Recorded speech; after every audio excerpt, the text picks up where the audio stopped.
నమస్తే శ్రీమాత్రే నమః శ్రీ గురుభ్యో నమః మెగా9 టీవీ ప్రేక్షకులకు స్వాగతం సుస్వాగతం. వార ఫలితాలలో భాగంగా ఏప్రిల్ 14 నుంచి ఏప్రిల్ 21 వరకు మేషాది ద్వాదశ రాశుల వారికి ఎలా ఉండబోతోంది, పూజించాల్సిన గ్రహము ఏమిటి, పూజించాల్సిన మంత్రం ఏమిటి, పరిహారాలు సూచనలు ఒక్కొక్క రంగంలో ఉన్న వారికి, విద్యార్థులకు, వ్యవసాయదారులకు, ఉద్యోగస్తులకు, ఇలా ప్రతి రంగంలో ఉన్న వాళ్ళకి ఈ వారమంతా ఎలాంటి ఫలితాలు ఉండబోతున్నాయి, గ్రహస్థితులు కూడా ఎలా ఉండబోతున్నాయి అనే అంశాన్ని ఈరోజు తెలుసుకుందాం. మీనరాశి, ఈ రాశి వారి యొక్క గ్రహస్థితులు చూసినట్టయితే గురుడు మీ లగ్నంలో ఉండడం వల్ల మంచి విశ్వాసము, యాక్టివ్నెస్, అద్భుతమైన ఆధ్యాత్మిక వృద్ధి కూడా, అంటే దానాలు చేయాలి, ధర్మాలు చేసుకోవాలి, క్షేత్రాలు వెళ్ళాలి, పుణ్యకార్యాలు చేసుకోవాలి,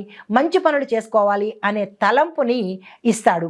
దీంతోపాటు శుక్రుడు 3వ స్థానంలో ఉండడం వల్ల మీరు ఏ ప్రయాణాలు చేసినా అనుకూలంగాను సానుకూలంగాను విశేషంగాను అవి పనికొచ్చే విధంగా కూడా ఉంటాయి.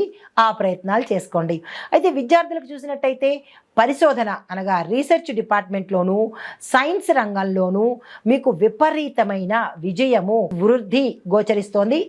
ఈ రంగంలో చదువుకునే విద్యార్థులు కానీ, ఉద్యోగం కోసం ప్రయత్నం చేసేవాళ్ళు కానీ, విదేశాలు వెళ్ళాలనుకున్న వాళ్ళు కానీ, ఈ 2 రంగాల్లో కనుక ప్రయత్నం చేసినట్టయితే మీరు అనుకున్న పని సక్సెస్ సాధిస్తారు. అయితే ఉద్యోగస్తులకు చూసుకున్నట్టయితే మీ అంచనాలకు మించిన పదవులు వస్తాయి. మీరు ఏదో మేనేజర్ పోస్టే అనుకుంటారు, కానీ అక్కడ మీకు డైరెక్టర్ పోస్ట్ వచ్చే అవకాశము, అంటే ఉదాహరణకు మీరు ఊహించిన పదవి కన్నా ఎక్కువ కేడర్ వచ్చే అవకాశం కూడా ఉద్యోగస్తులకు ఇక్కడ కనబడుతోంది. అయితే కొంతమందికి విదేశాలు బదిలీలు కూడా గోచరిస్తున్నాయి. మిమ్మల్ని ట్రాన్స్ఫర్ చేయాలి అంటే ఎక్కడో లోకల్గా డిస్ట్రిక్ట్ వైజో, లేదంటే స్టేట్ వైజో, లేదా అంటే నేషన్ వైజో కాకుండా ఇంటర్నేషనల్ లెవెల్లో మిమ్మల్ని ట్రాన్స్ఫర్ చేసే అవకాశం కూడా ఈ రాశిలో ఉండే ఉద్యోగస్తులకు కనబడుతోంది. అయితే వ్యాపారస్తులకు చూసుకున్నట్టయితే కనుక డిజిటల్ క్రియేటివ్ రంగాల్లో ఎవరైతే ఉంటారో, దానికి సంబంధించిన వ్యాపారాలు ఎవరైతే చేస్తారో వారికి విశేషమైన లాభాలు వచ్చే అవకాశం కనబడుతోంది. పెట్టుబడులకు కూడా ఇది చక్కని సమయము, వెంటనే పెట్టుకునే ప్రయత్నం చేసుకోండి. తరువాత వ్యవసాయదారులకు చూసుకున్నట్టయితే మీకు మిరప, టమోటా పంటలకు విశేషమైన దిగుబడి, తర్వాత గిరాకీ, తర్వాత రేటు కూడా పలికే అవకాశం ఉంది. వెంటనే ఆ ప్రయత్నాలు తప్పనిసరిగా చేసుకోండి.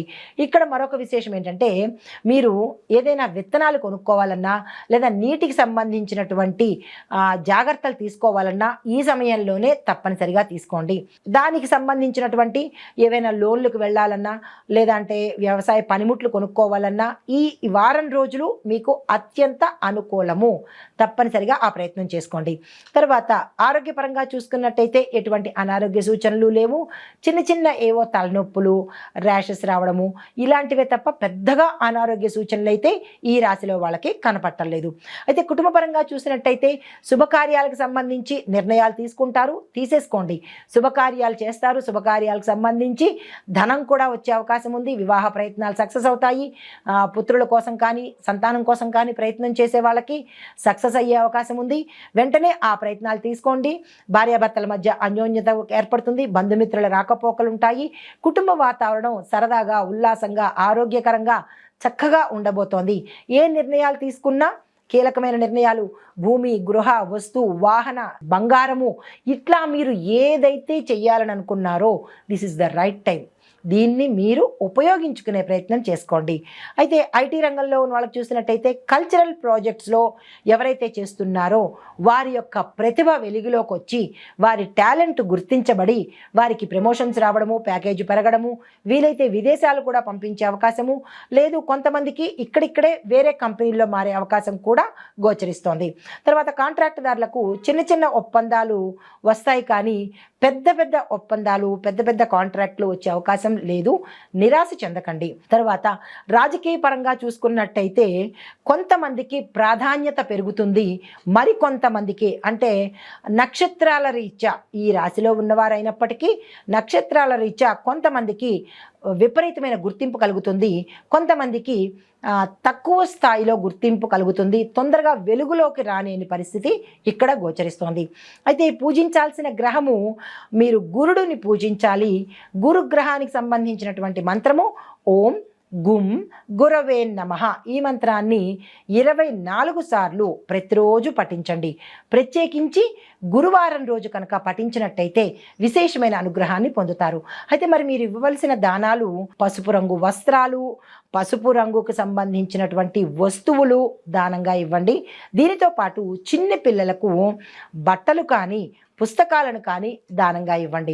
అయితే మీరు ధరించవలసిన వస్తువులు పసుపు రంగు వస్త్రాలు, పీతాంబరం రంగు అంటే గోల్డ్ కలర్ సంబంధించిన వస్త్రాలను కనుక ఏదైనా నిర్ణయాలు తీసుకోవాలన్నా, ఏదైనా పని మీద వెళ్ళాలన్నా ఈ వస్త్రాలు ధరించి కనుక తీసుకున్నట్టయితే గురు అనుగ్రహాన్ని పొందే అవకాశం కనబడుతుంది. అయితే గురువారం రోజు ప్రత్యేకంగా తులసి కుండీ దగ్గర, తులసి అమ్మవారి దగ్గర మీరు మాత్రము దీపం పెట్టండి. అది స్త్రీలు కానీ పురుషులు కానీ ఆవు నెయ్యితో చేసినటువంటి దీపాన్ని ఉదయం కానీ సాయంత్రం కానీ ఈ వారం రోజుల పాటు ప్రత్యేకంగా పెట్టినట్టయితే కనుక విశేషమైన ఫలితాలు పొందే అవకాశము, గ్రహరీత్యా ఏమైనా దోషాలు ఉంటే కనుక పోయే అవకాశం కనబడుతోంది. అయితే మీకు ఒక వృద్ధి మంత్రాన్ని చెప్తాను. ఈ వృద్ధి మంత్రం ఏంటంటే మనకి కొన్ని రోజుల పాటు 45 రోజుల పాటు మనకి వృద్ధి యోగం అనేది కనబడుతోంది. దానికి సంబంధించి మీకు వృద్ధి మంత్రాన్ని ఇస్తున్నాను. ఈ వృద్ధి మంత్రము మీరు ఏది వృద్ధి కావాలి అని సంకల్పించుకుంటారో, కొంతమందికి ధనం కావాలనుకుంటారు, కొంతమందికి ఆరోగ్యం కావాలనుకుంటారు, వ్యాపార వృద్ధి, వ్యవసాయ వృద్ధి, ఇలా మీరు ఏదైనా సరే ఏది వృద్ధి కావాలనుకుంటారో దాన్ని సంకల్పించుకుని ఈ మంత్రాన్ని 27 సార్లు గురువారం రోజు తప్పనిసరిగా మర్చిపోకుండా చదువుకోండి. మంత్రము ఓం బృహస్పతయే వృద్ధి కారకాయ నమః. ఈ మంత్రాన్ని 27 సార్లు తప్పనిసరిగా సంకల్పం చెప్పుకుని చదువుకోండి.